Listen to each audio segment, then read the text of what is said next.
This is a very pivotal place in Southern California. We're here on vacation, and I couldn't resist coming up to the Griffith Park Observatory. It was here 50 years ago when I was in a cult called the Unification Church, commonly then known as the Moonies, that I came up to evangelize for the Moonies here at the Griffith Park Observatory. I came up the stairs, and standing right here was a tall man about 6'2", and I began to share the supposed truth of the Unification Church.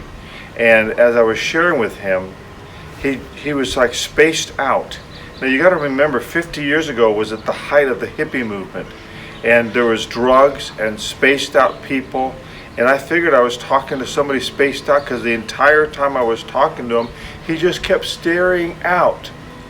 He never once looked at me. He just kept staring out in towards the parking lot.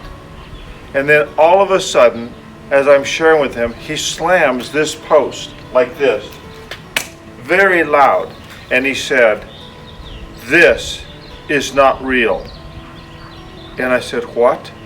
And he slams the concrete pillar holding the entire building, and he said, "This is not real." And I knew at that point that I had a fruitcake on my hand. I didn't know what to do.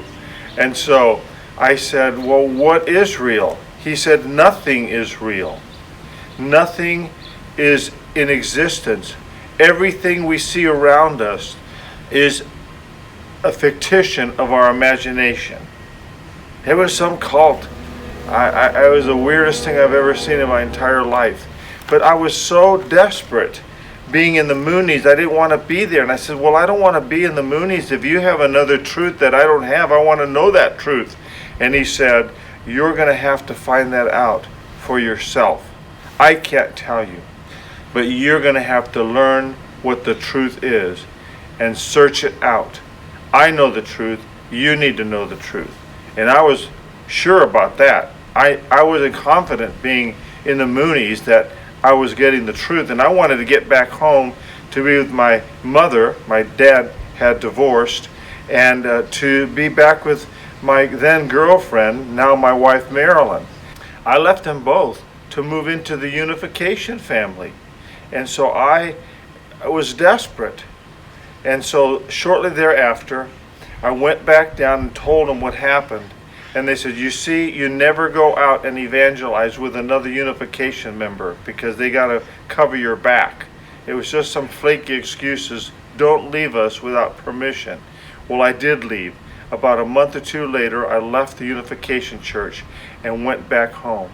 But I also remember one other event. I went to my Catholic priest, Father McCarthy, and I asked him to come out to the house where I was staying so he could convince them that somehow they weren't the truth. And he did come out. I was very thankful for that.